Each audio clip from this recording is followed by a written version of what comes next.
Hola, buenos días hermanos. Ya estamos de nuevo, otro domingo, qué rápido pasan las semanas. Vamos a hablar hoy acerca de unos consejos que le dio Alma a sus hijos. Porque Alma estaba viendo la iniquidad que había en el pueblo y se preocupaba por el bienestar del alma de sus hijos. Era un padre preocupado. Y entonces, pues por eso decidió hablar con cada uno. Y yo quisiera deciros, vosotros como padres, si tuvieseis que despediros de vuestros hijos o quisierais dejarle unas últimas palabras, ¿qué es lo que le diríais? Pensad un poco en ello. Pues ahora vamos a ver qué es lo que les dijo Alma a sus hijos Elamán, Asilón y Coriantón. Vamos a verlo en los primeros versículos del capítulo 36, del 38 y del 39. Entonces vamos a ver primeramente lo que le dijo a su hijo Alma en el primer versículo. Le dijo: hijo mío, da oído a mis palabras, porque te juro que al grado que guardes los mandamientos de Dios, prosperarás en la tierra. Da oído a mis palabras porque te juro, es decir, él tenía una seguridad absoluta, él no iba a jurar en vano, de que si seguía la palabra de Dios, él prosperaría en la tierra. Y eso quería decírselo a su hijo. Estas son las palabras que le dijo Alma a su hijo Elamán. Hijo mío, da oído a mis palabras, porque te juro que al grado que guardes los mandamientos de Dios, prosperarás en la tierra. Estás en tu juventud, y te suplico, por tanto, que escuches mis palabras y aprendas de mí, porque sé que quien ponga la confianza en Dios será sostenido en sus tribulaciones. Y después de decirle estas cosas le testificó. Pero fijaos que dice, te juro, o sea, él le aseguraba a su hijo que si guardaba los mandamientos iba a prosperar en la tierra. Él no iba a hacer un juramento en vano. Se lo dijo porque sabía con toda seguridad que eso es lo que iba a pasar. Y a continuación le dio su testimonio, le contó su conversión con el ángel y todo lo demás. Luego a su hijo Silón, si os fijáis, las palabras son muy similares. Estas son las palabras que le dijo a su hijo Silón, que son muy parecidas a las que le dijo a Elamán. Hijo mío, da oído a mis palabras, porque te digo, como dije a tu hermano Elamán, que al grado que guardes los mandamientos de Dios, prosperarás en la tierra. Quisiera que recordaras que en proporción a tu confianza en Dios, serás librado de tus tribulaciones. Y a continuación hizo lo mismo que había hecho con su hijo Alma. Le testificó y le contó su experiencia de conversión. Y luego, por último, a su hijo Coriantón varió un poco. Le dijo lo que le había dicho a sus otros hijos, pero le dice: hijo mío, tengo algo más que decirte de lo que le dije a tus hermanos. Es decir, le dijo lo mismo que a sus hermanos, pero a Coriantón le quería añadir alguna cosa más. Dice: ¿por qué allí no has observado la constancia y la diligencia de tu hermano? ¿No ha sido para ti un buen ejemplo? Porque, como veremos más adelante, Coriantón se había desviado un poco del camino, ¿no? Entonces esas son las palabras que le dedicó, testificándole también a su hijo, a cada uno de sus hijos, porque buscaban que ellos fueran más rectos, porque sabían que si seguían al Señor se salvarían, y es lo que un padre preocupado quiere, que sus hijos se salven. Entonces esto es lo que Alma le dijo a sus hijos en este momento, que él quería enseñarles sobre la rectitud.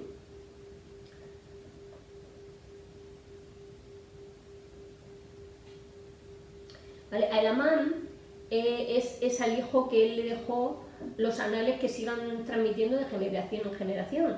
También le confió las 24 planchas de éter, la liaona, que era la brújula que guiaba a su familia por el desierto, los traductores, en fin, todas estas cosas que se iban pasando de generación en generación, Alma se lo encargó a su hijo Elamán. En la conversión de Alma, porque claro, cuando le dijo estas cosas a sus hijos, hemos visto que Alma le testificó a todos. Pero en la conversión de Alma hay algunos detalles, como ya vimos también cuando estudiamos su conversión, cuando se le apareció el ángel, hay algunos detalles que no son muy comunes, pero que todos nosotros necesitamos aplicar en nuestra conversión diaria, ¿vale? Y estos detalles es las cosas que él hizo a los principios que nos enseñó. Por ejemplo, él padeció dolor. Ya vimos también en su momento que sin dolor no hay arrepentimiento, tenemos que sentir pesar. Y él sintió un pesar inmenso. Él sufrió tormento por los pecados que tenía, que le consumían el alma, y estaba atormentado. Pero luego él también oró para pedir a Dios que le perdonara y cómo él se sentía, y cuando ya hizo todo ese proceso del arrepentimiento, sintió un gozo tremendo. Y ese es el proceso para todos de la conversión. Sufrimos dolor, sufrimos tormento, oramos, el Señor nos perdona y sentimos gozo. Entonces, Alma describió su conversión como haber nacido de Dios. En otras lecciones hemos hablado de lo mismo, como un cambio en el corazón, nacer de nuevo. Son de varias formas que se puede decir lo mismo, ¿no? En este caso, Alma decía que había nacido de Dios. En Juan 4:7 leemos sobre esta misma expresión, que dice: amados, amémonos unos a otros, porque el amor es de Dios. Todo aquel que ama ha nacido de Dios y conoce a Dios. O sea, toda la persona que es capaz de amar, de sentir amor por alguien o por algo, el amor es de Dios. Todo lo bueno viene de Dios y el amor es bueno. Entonces, si alguien es capaz de amar, es porque ha nacido de Dios, dicen las Escrituras. ¿Vale? Así que todo lo tenemos dentro y es un amor que podemos desarrollar para acercarnos más a Dios. Hasta las personas incrédulas que me aman, sienten amor, pues en el fondo eso viene de Dios. Se lo crean ellos o no se lo crean, eso viene de Dios. El amor viene de Dios. Hay otra escritura que también habla de lo mismo con otras palabras, que es en Mosías 5:7, que a mitad del versículo empieza a decir: decís que vuestros corazones han cambiado por medio de la fe en su nombre, y por tanto habéis nacido de él, habéis nacido de Dios, y habéis llegado a ser sus hijos y sus hijas. Entonces, esta conversión tiene que ser diaria. A mí el otro día me llamó la atención que en distintas clases, desde que estoy como maestra en la escuela dominical, casi siempre en todas las clases se ha hablado de la misma cosa. Estamos hablando del arrepentimiento, de la fe, del perdón, del amor de Dios, y es de lo que habla el libro de Mormón, aunque tenga sus guerras, pero siempre al final viene a hablar de esto. Llevamos semanas hablando de la misma cosa, ¿no? Fijaos si es importante que nos arrepintamos de nuestros pecados. Si no fuera tan importante, no tendríamos que verlo tan a menudo y no incidirían las Escrituras tanto en ello, ¿no? Pero el arrepentimiento es importantísimo. Vamos a ver también cómo se sienten las personas cuando han nacido de Dios, cuando han tenido ese cambio en el corazón. En otras clases también lo hemos visto, pero hoy vamos a ver otras palabras más que testifican sobre esto, ¿no? De cómo se sienten las personas cuando nacen de Dios, cuando han tenido el cambio en el corazón. El profeta Benson dijo: abandonan los pecados, a veces muy graves, pero se sienten libres por la sangre de Cristo. Es decir, cuando tenemos un cambio en el corazón, lo primero que hacemos es abandonar el pecado. Dice: ya no tienen disposición de volver a sus antiguas costumbres. Queremos cambiar de vida. Y por último, son unas personas nuevas. Cambiamos totalmente, somos otra persona diferente. De hecho, mucha gente dice: ¿qué cambiado estás o qué cambiada estás? Y es porque esos cambios también afectan al físico. Cuando una persona tiene el espíritu, su físico, sus facciones cambian también. Aquí quería yo incidir sobre una cosa. Porque una de las cosas que dice el profeta Benson es que ya no tienen disposición de volver a sus antiguas costumbres. Esa es una de las cosas que fruto del cambio en el corazón.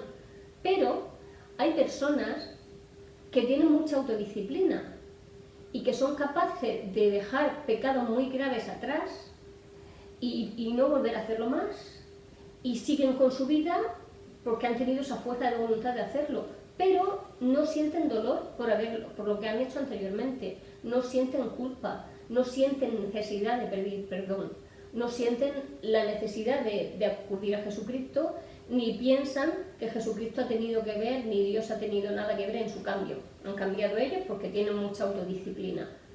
Pues por mucho que hayan cambiado de vida, si no se han arrepentido, pues está muy bien ese cambio, sobre todo si han dejado vicios malos, está muy bien y es de aplaudir, pero sería maravilloso que reconocieran la mano de Dios en todas estas cosas, ¿vale? Y antes o después yo creo que todo el mundo lo va a hacer. pero que no siempre cuando uno abandona los malos hábitos es porque se ha arrepentido. Simplemente igual que, mira, esto me sienta mal ahora que está tan de moda el fitness, pues mira, ya no voy a comer más de esto porque me sienta mal, o ya no voy a fumar porque es malo para mi salud, que es verdad, o ya no voy a beber porque me perjudica, que también es verdad, pero no sienten pesar por haberlo hecho, simplemente quieren salud para su cuerpo, que ahora está de moda eso. Muy bien, hay una cosa muy importante que el Señor nos ha puesto en nosotros para ayudarnos, y son 2 alarmas. Todas las personas tenemos 2 alarmas, una alarma en el cuerpo y tenemos también otra alarma en el espíritu.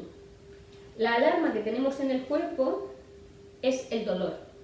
Cuando sentimos dolor, el cuerpo nos está avisando de que algo no va bien en él. Yo el otro día tenía un dolor horroroso en el hombro, pero horroroso, me tocabas así, bueno, igual que ahora, y me dolía muchísimo. Y como no me mejoraba, pues mi marido me llevó a urgencias y tenía una tendinitis, ¿no? Entonces me han mandado una medicación, y con esa medicación pues se me ha calmado casi ya del todo, tuve unos días el brazo en cabestrillo, y gracias a ese dolor pude curar esa tendinitis. Hay otros dolores que te indican otras enfermedades más graves y nos sirve para ponerle remedio. En el espíritu también tenemos una alarma, que es la culpa.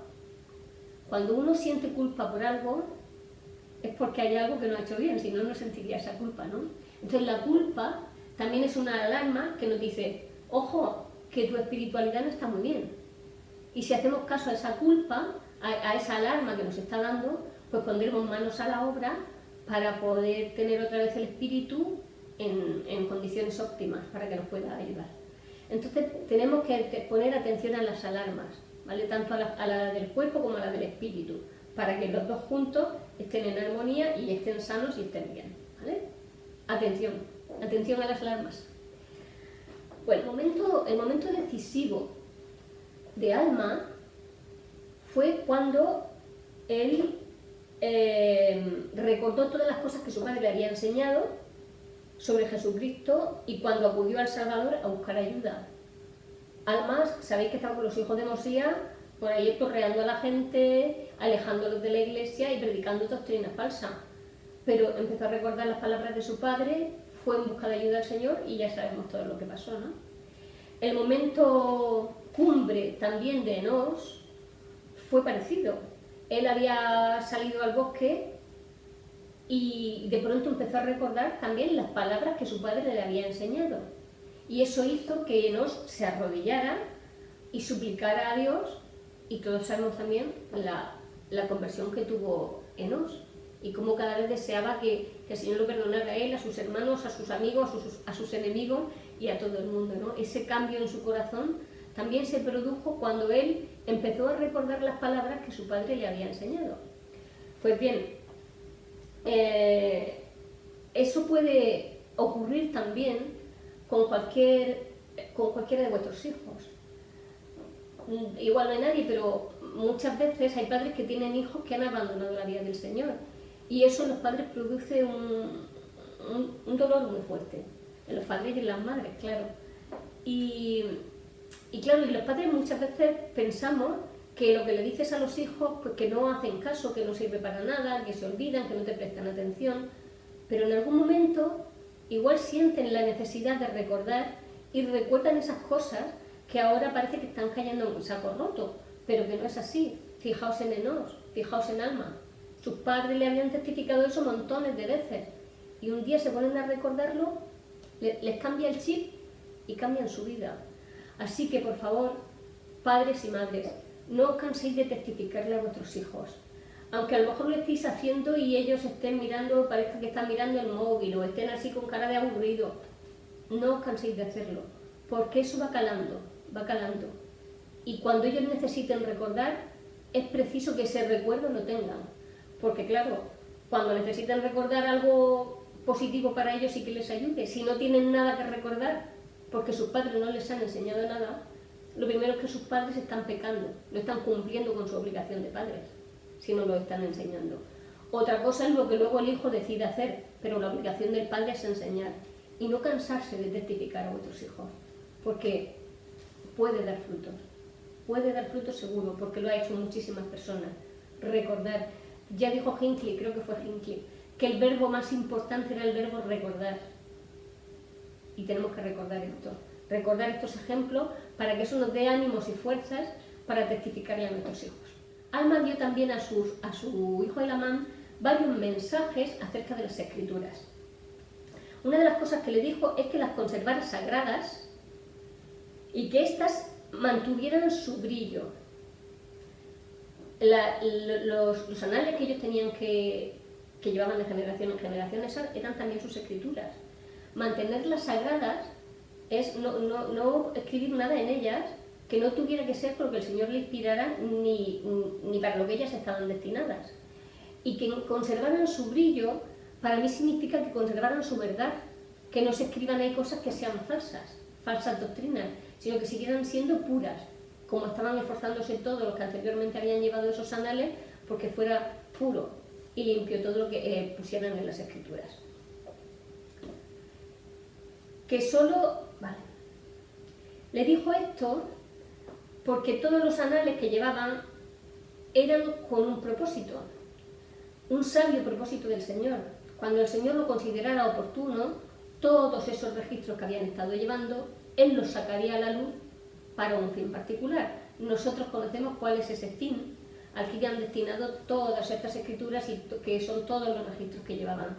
Y eran en nuestro libro de Mormón. Y en el momento en que el Señor lo consideró, pues buscó a un jovencito, a José Smith, y a partir de ahí empezó todo hasta que el libro de Mormón salió a la luz. O sea que le dijo a su hijo Elamán que las conservara sagradas y que mantuvieran su brillo, porque el Señor un día las iba a utilizar para testificar a todo el mundo y a toda criatura de que Jesús es el Cristo. Porque el libro de Mormón es otro testimonio de Jesucristo y su fin es testificar de eso. Y para eso las escrituras deberían de estar puras. Yo me pregunto qué hacemos nosotros para conservar las escrituras sagradas. Nosotros no llevamos registros, bueno, sí llevamos nuestros registros, pero no son escrituras, pero para conservar las sagradas lo que tenemos que hacer no es tenerlas en la estantería, muy bonitas, y darle brillo con un trapito. Las escrituras nosotros las hacemos sagradas cuando las leemos, pero no cuando las leemos y acabamos de leer y nos quedamos como estábamos. Cuando las leemos y las meditamos y tratamos de aplicarlas a nuestra vida, es cuando hacemos que las escrituras sean sagradas para nosotros y que mantengan su brillo, su testimonio, nuestro testimonio, que lo mantengan ellas, las escrituras. Tenemos que leerlas, porque estén en el expositor o en nuestro móvil o en nuestras tablets, ahí no se mantienen sagradas, se mantienen conforme están, pero para que eso sea sagrado tenemos que meditar, orarla y seguir sus enseñanzas. Hace no mucho, me parece que fue, ¿cómo se llamaba? Elder Obando, estábamos hablando en el salón sacramental y terminó la reunión sacramental y alguien habló o dijo algo y alguien, por favor, que estamos en la sacramental, por favor, que no hay que profanarla o algo así, dijo. Y él, estábamos cerca y hablando, estaba su esposa también, dijo que el salón sacramental lo hace sagrado la reunión que hacemos en él. Una vez que la reunión termina y se dice amén, pues está bien que seamos reverentes al salir, pero que eso ya se convierte en una habitación de la capilla. De hecho, cuando es necesario, pues se han habilitado salones pues para cenar, para merendar, para acoger a gente que a lo mejor ha sufrido una inundación y en los salones sacramentales han estado durmiendo y han estado comiendo allí y tirados en el suelo. O sea que las cosas las hacemos sagradas nosotros. Un edificio no es sagrado porque sea un edificio, es porque lo que allí se hace es sagrado. Pero cuando se termina de hacer eso, pues es una habitación más de la capilla que se puede utilizar para distintas cosas, ¿no? Pues las escrituras lo mismo. No son sagradas en sí porque sea un libro, eso es un libro. Sagrado es su contenido. Y yo lo hago sagrado cuando las estudio, las medito y las aplico en mi vida, ¿vale? Y nosotros las hacemos sagradas así. Así que hagamos sagradas las escrituras, por favor. Y Alma dijo también a su hijo, bueno, aparte de que mantuvieran las escrituras sagradas y que mantuvieran su brillo, pues le dijo también que las escrituras nos traen el conocimiento de Dios y ensanchan nuestra alma. Y cuando nosotros las leemos con esa intención y nos preparamos para leerlas con una oración y ponemos armonía a nuestro alrededor, y de verdad las leemos con todo el corazón y con todo el propósito, ensanchará nuestra alma y ensanchará nuestro entendimiento y saldremos gozosos. Por eso dice que ensancha el alma, porque parece que es que no te cabe el corazón dentro, ¿no? Cuando sientes esas cosas. Nos enseñan la verdad. Las Escrituras nos enseñan la verdad, nos testifican de la verdad. Nos traen al conocimiento de Dios, eso ya lo he dicho, y así como los miembros de la familia de ley recibían inspiración y guía cuando tenían fe, la liaona les indicaba el camino por el que tenían que llegar a la tierra prometida, pero fueron perezosos en aplicar su fe, en mirar la liaona y se perdieron por el camino. Les costó mucho más tiempo llegar, ¿no? por ser perezosos en tener fe para mirar la liaona. Pues igualmente nuestra liaona es la palabra de Dios. Y la palabra de Dios se encuentra en las Escrituras. Entonces no tenemos que ser perezosos en mirar nuestra liaona, en leer las Escrituras, para que el Señor pueda guiarnos a una felicidad eterna. Otra enseñanza más que Alma dio a su hijo es que por medio de cosas pequeñas se obtienen grandes cosas. Y eso es algo que conocemos en nuestra vida, ¿no? Pequeños actos, pequeñas acciones pueden cambiar incluso hasta el mundo. Vamos a hablar de algunas pequeñas cosas, ¿vale? Por ejemplo, era una cosa sencilla, como hemos dicho ahora, mirar la liaona para que te indicara el camino que tenías que seguir. Es una cosa sencilla leer las Escrituras. Es sencillo, es coger el móvil, coger la tablet, coger el libro y ponernos a leer haciendo una oración. No se nos está pidiendo nada del otro mundo. No sé si nos está pidiendo que vayamos cuando estamos a 50 grados tocando las puertas, que para mí eso sería muy difícil con el calor y con mi tensión que se me baja. No nos está pidiendo que vayamos de rodillas y subamos el Calvario, no. Son cosas sencillas, que oremos individualmente y en familia, diariamente. Es sencillo, es sacar 10 minutos del día, 5 minutos del día para reunirnos en familia y orar o hacerlo de forma individual. Es una cosa sencilla. Leer las Escrituras es una cosa sencilla. Servir es una cosa sencilla. Orar es una cosa sencilla. Y todas estas cosas sencillas pueden causar un profundo cambio en nuestro interior y en nuestra espiritualidad. ¿Y por qué? Porque estas cosas sencillas pueden provocar eso tan grande en nosotros e incluso un cambio en el corazón profundo. Pues porque estas cosas son las que nos traen el Espíritu Santo. Y el Espíritu Santo es el que nos testifica de la verdad. Y necesitamos el Espíritu para vivir diariamente. Entonces, hacer estas cosas sencillas nos traen algo tan grande como tener la guía del Espíritu. Y no debemos de perder ninguna oportunidad que tengamos de practicarlo. De verdad es el alimento diario, es que sin eso nada tiene sentido. Si no oramos, si no leemos, si no servimos, no nos estamos alimentando, no estamos haciendo nada en realidad. Varias semanas también hemos estudiado del poder del testimonio. Cuando estábamos hablando de la obra misional que estaban haciendo Alma y los hijos de Mosía, veíamos la importancia que tenía cuando ellos compartían sus testimonios poderosos. Ahora, aquí esta semana, hemos estudiado también cómo el compartir el testimonio, que lo hizo Alma con sus hijos, puede fortalecer a las personas que amamos. Por ejemplo, me ha llamado la atención cómo las cosas que Alma le hablaba a su hijo Siblón para ayudarle y para fortalecerle. Lo primero que hizo fue reconocerle las cosas que él estaba haciendo bien, porque su hijo Siblón era una persona que era muy recta, y entonces su padre le reconoció su fidelidad, su obediencia, su rectitud. Y después de reconocerle todas esas cosas, que el padre se sentía agradecido de que su hijo fuera así, pues le invitó también a perseverar. Y después pues compartió su testimonio. Vamos a leer para finalizar esta escritura sobre esto un poquito, que está en Alma 38, versículos del 9 al 15. Después de darle su testimonio a Siblón y hablarle cuando se le apareció el ángel y todo el cambio que tuvo, le dice: y te he dicho esto, hijo mío, para que aprendas sabiduría, para que aprendas de mí que no hay otro modo o medio por el cual el hombre pueda ser salvo, sino en Cristo y por medio de Él. He aquí, Él es la vida, y la luz del mundo. He aquí, Él es la palabra de verdad y de rectitud. Quisiese que fuese diligente y moderado en todas las cosas. Son los consejos que Él le está dando a su hijo Siblón. Procura no ensalzarte en el orgullo y procura no jactarte de tu propia sabiduría ni de tu mucha fuerza. Usa valentía, mas no prepotencia.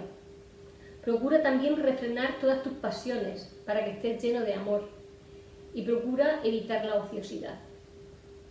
No digas, oh Dios, o sea, que no fuese como, también le dice que no fuese como los zoromitas a la hora de orar, que no dijese, oh Dios, te doy gracias porque somos mejores que nuestros hermanos, sino di más bien, oh Señor, perdona mi indignidad y acuérdate de mis hermanos con misericordia. Sí, reconoce tu indignidad ante Dios en todo tiempo. Y finaliza así Alma sus palabras a Siblón. Y el Señor bendiga tu alma y te reciba en el postrer día en su reino, para sentarte en paz.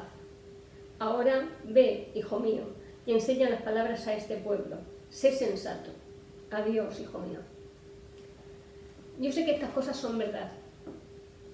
Yo sé que Jesucristo es el Salvador del mundo, que es el centro de las Escrituras. Y también sé que si los padres oran por sus hijos estarán protegidos. Por favor, testificar a vuestros hijos de la verdad. Testificar a vuestros hijos de lo que sentís, de vuestra conversión. Que lo haréis 1000 veces y a la 1001 pues puede causar una impresión en ellos, en su alma diferente. Y dejo estas cosas en el nombre de Jesucristo. Amén.